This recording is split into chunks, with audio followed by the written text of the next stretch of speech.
Pagi-pagi dah mesti. Tanya bos aku apa. Bos. Dalam Astaghfirullahaladzim, kenapa dengan bos kita ni? Tujuan saya panggil meeting hari ni sebab saya akan split 2 group.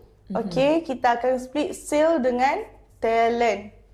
So, untuk Farisha dengan Mikael, saya akan meletakkan awak kepada sale. Papa and Harkona tetap.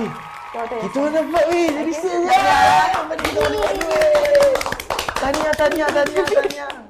Allah, Alhamdulillah dapat sale. Mana? Packing ke apa ni? Okey, jom. Bye. Kita Bye. lihat sale Kita lihat dulu.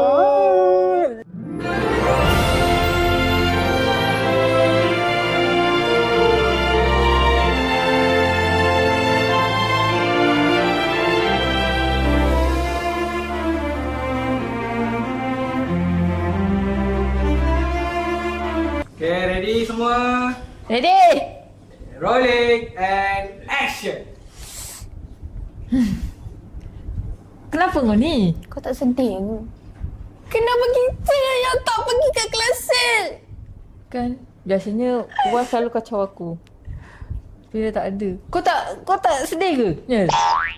Kau jangan nak cerita macam ni doh aku.